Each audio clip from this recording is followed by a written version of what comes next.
Shetani ashinde mfululizo. 5,000 types of lies. The greatness of a nation. To speak truth to power.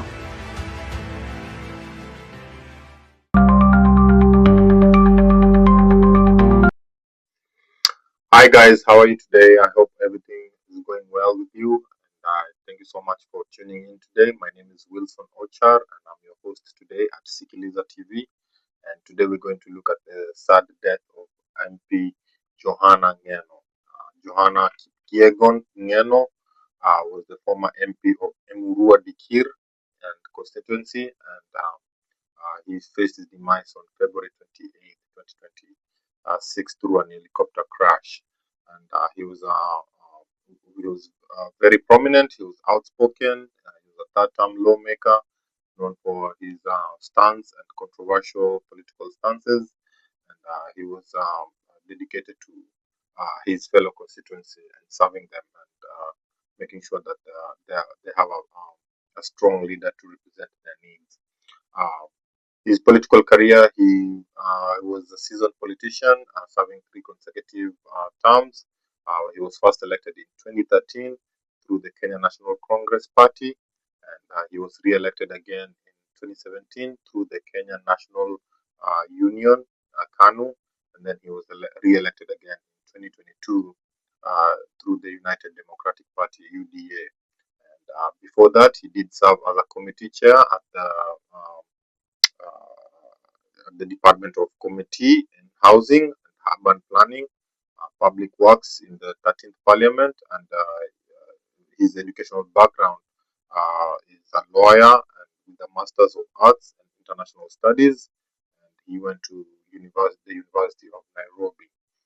Reputation-wise, he was very popular. He had a very strong stance against land grabbing. He was very popular amongst the people in Rift Valley, and he was allegedly being he was positioning himself to become the next Kalenjin kingpin, which is why his sudden death is being discussed all over political news and blogs, and people want to find out, and people are curious, was his death an assassination or was it a tragic accident? And I'd like you guys to engage with me on this. Please comment below, like and subscribe my channel, and I'll appreciate your feedback. So let's get into the topic of conversation today.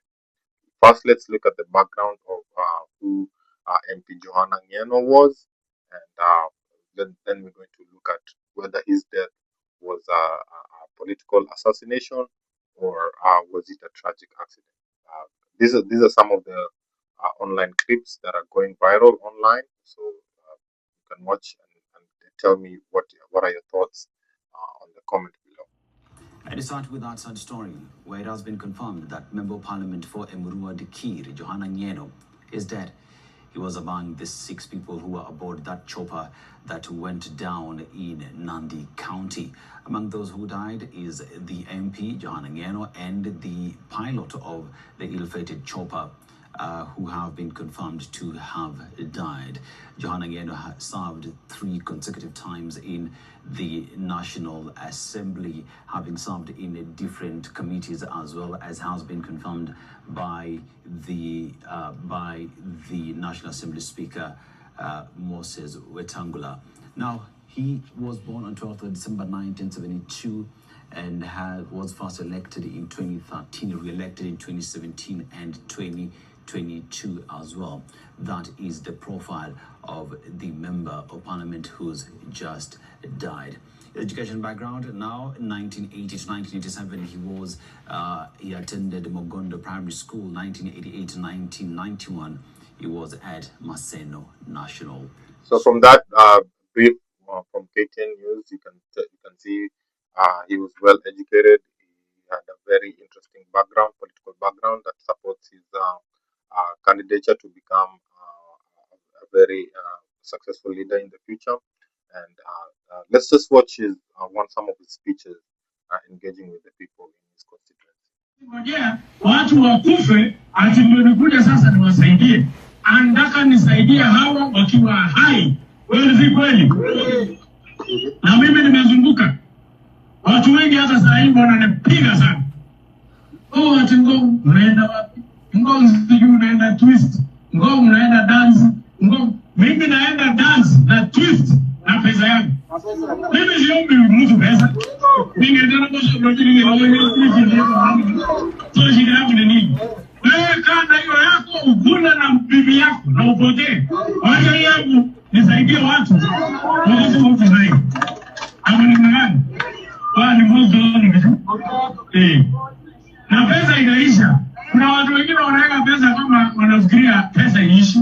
Hata wakati umekufa, hiyo vijana yako na hata watu ya village watakula hiyo pesa yako. Mpaka hata hiyo shamba wakule wamaliza. Hata kaburi yako watauza. Kabla hata nyama haijaachana na mifupa. So, wakati uko hai, saidia watu waishi bwana. Wacha kukaa na pesa kama pesa ati uliuko na pesa, wewe ulikuja na pesa. Kuna mwanaume mmoja. Now, from that clip, you can clearly see that he was very conversant. He was very engaging with the people. He was very popular, and he always had time to communicate with his constituents to let them know what was really going on. And some of the politicians, including the former Deputy President Gachagua, are speculating that this could be a foul play. And please just watch this video and tell me what are your thoughts, and comment below what do you think what Deputy President Gachagua was talking about. In Kisumu, he called me before I was hounded out of office, and he told me what William Ruto is planning, and he was very disturbed. And he felt that by Ruto doing what he intended to do, he would destabilize his own government. And I was in Kisumu, he came to see me. And once Ruto learned that he was coming to see me in Kisumu, he sent the National Intelligence Service to bag my room so that he can record the conversation between me and Johana. And we had a big discussion, and he told me what he was going through and the way he was being persecuted for fighting for the rights of the Kipsigis people. He told me that a plan had been hatched to remove me from office because I was also fighting for the interests of my community the way he was fighting for his community. And he told me he was opposed to it, and he felt the president would destabilize his own government, which has happened. And he said he would do whatever he needs to try to persuade him. And immediately the recording was taken to William Ruto. He was summoned, and he was thoroughly intimidated, and he was a well-worried man. So when it came to the impeachment process, he came to see me and showed me messages that William Ruto had sent him, threatening him that if he doesn't impeach me, he would face dire consequences. And he was crying. He came at 2 a.m. in the morning. And I listened to him, and I told him, the die is cast. Ruto has the numbers, he has bought everybody. Even if you don't sign that impeachment, it will change nothing. Instead of endangering you and your life and your family, just go ahead and sign. He signed with a lot of tears. The same happened to Muhammad Ali, the MP for Nyari. He was also thoroughly intimidated, and he shared me with the messages Ruto was sending them from the United States. Since then, I've been talking to Ngeno, and he has been under a lot of siege from Kipyegon and Aaron Cheriot, trying to suppress his ambition to be the leader of the Kipsigis community. As late as last Sunday, we talked with Ngeno, and I told him I'll go through Bomet, and he did encourage me to go through Bomet. After I went to Bomet, I was well received. He called to thank me for articulating the challenges facing the people of Kipsigis community. We don't want to say anything, but we want to call for thorough investigations.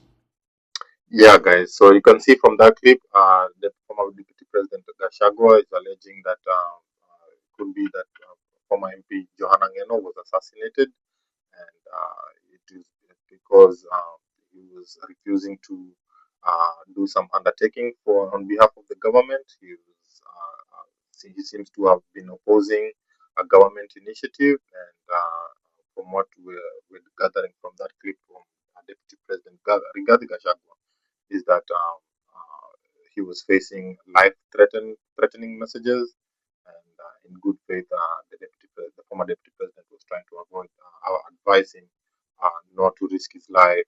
It's not worth it. These are material things, and so unfortunately, I don't know what happened, but today we are discussing his death, and it's very unfortunate.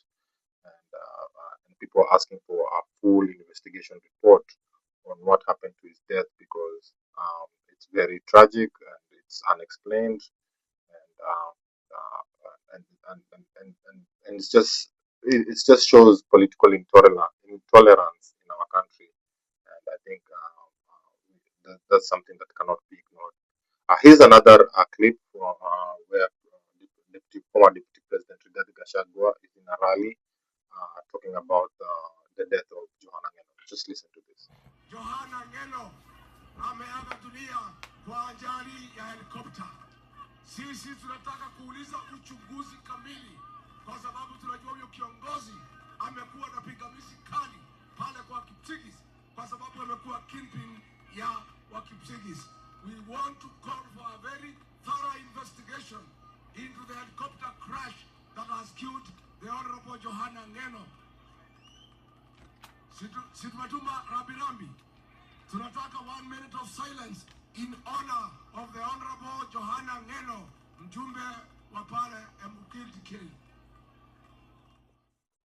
Yeah, guys. So you can see even from that clip, the former Deputy President Rigathi Gachagua is also asking for investigation report. I believe this is being politicized, or being a party leader of DCP is obviously looking to gain political mileage. Whether this is good or bad, we can't tell right now. All that matters is all form of publicity is publicity, and whether one person takes advantage of it to gain political mileage or not, it seems to be gaining that momentum, because it's getting people to talk about the death of former MP Johana Ngeno. What really happened to him? Was it a political assassination, or was it a tragic accident? If it's a tragic accident, will we get a full investigation report of what happened? Will people be held accountable for his death, if it was an accident or if it was an assassination? So these are some of the questions that local residents and some of us in the diaspora are curious to know about. But what's interesting is that not only the former president Rigathi Gachagua is politicizing this, but we also have the current Senator Onyonka giving his thoughts about what happened to former MP Johana. Just listen to what he said. Tunaibadilisha, tuache zile tabia zetu mbaya. Zile tabia mbaya ndizo Ruto amebeba. Wizi, kuua watu, kuchukua mashamba ya watu. I believe, even though I don't have the evidence, Ngeno has been killed because he refused to sign the land which has got rare minerals, kule Kilgoris. Thank you, sir. Yeah, guys. So as you can hear from Senator Onyonka, they are saying that the former MP Johana Ngeno may have been assassinated because he was defending land grabbing, either from the government or from government officials. And it is alleged that this land has rare earth minerals, and you know how the business of rare earth minerals generates a lot of profit. So he was definitely protecting, former MP Johana Ngeno was protecting the land from land grabbers, and perhaps because of this strong stance and in avoiding people from profiteering from this land, could have been the reason why he faced his demise. But what's interesting also is Senator Onyonka saying he doesn't have evidence, but he's alleging so. It could be because of the interactions that they had before, or it could be because of the viral videos that we've seen that is fighting with the police, chasing land grabbers from his constituent areas. So a lot of factors are being put together here to determine, was this an assassination or was this a tragic accident, as they claim the helicopter crash. So personally, I think whether it was an assassination, whether it was a tragic accident, and the death of a politician, once a politician dies, it's inevitable. That matter will always be politicized. It will always be looked into. It's the same case as the death of Cyrus Jirongo from his road accident. It was not well explained. There was a lot of misinformation that was being circulated. People were asking questions that were not answered, and just like that, it was the death of Cyrus Jirongo was politicized. And up to that, I guess up to until this day, we are yet to receive any investigation report. We are yet to receive any people are being held accountable for such road accidents, because if the laws of if traffic rules really apply, the person who caused such kind of accident supposed to be held accountable for causing death. In the US here, such kind of accidents cause a very huge fine and penalties and even imprisonment. So we from the death of Cyrus Jirongo, or even the death of Johana, if somebody caused this accident and it is intentional, we definitely expect the government to at least give us a report. Nobody is saying it's the government that did it, but we want the government to take that initiative to cast that doubt away, that we had nothing to be involved in this. We are cooperating. We are ensuring all resources are available for the police to investigate and to give public assurance, because public trust and public confidence is one of the key expectations of government officials. And once that expectation, or once that confidence is missing, then it starts accelerating the process of voting out the current government. And if the current government is looking to retain its position as re-elected and continue governing the people of Kenya, then these are some of the key issues they need to address. Also, political tolerance. I think they need to be more tolerant. They should allow people to voice their concern. Let leaders speak out. That's the purpose of them being leaders. If they're raising dissenting voices against, in support of the minority, against land grabbing of minority land, let them speak. It's competition. It's healthy. It contributes to the political discourse of our country. So I think we should tone down any intolerance. Anyone who feels like is being attacked but just because our political leader is gaining popularity, I feel like it will be very, very important for us to tone down and be tolerant with each other, accommodate each one of us's view. Politics is competition. It's healthy competition. It doesn't have to be foul play. It doesn't have to be dirty game. It can be just a genuine conversation about ideologies. This group wants this group that wants that, and we can exchange ideas and find a way of meeting each other halfway. So I personally think whether this is an assassination or a tragic accident, the fact that remains that MP Johana was a politician, so we have to politicize it. We have to discuss it, and it's upon the government to clarify and give direction. Say, hey guys, I'm seeing news, I'm seeing blogs, I'm seeing analysts talking about assassination and this. I want to assure the public this is nothing to do with the government, this and that. So such kind of assurances is what instills confidence in the people, and that's what makes our society progressive. So yeah, guys, that's my brief for today. We were discussing about MP Johana Ngeno. If you've reached this far, I appreciate you watching my video up to this point. Please like, subscribe, share, tell all your friends, your colleagues, everyone you interact with that you like discussing politics with. I like politics. I studied political science in college. It's one of my key topics of discussion. I'm always looking to engage with people, so please engage me in the comment section. Like, comment, I'll reply, and let's argue about the facts. And I'll appreciate your feedback. So until we see each other next time, thank you so much for watching, and have a wonderful day.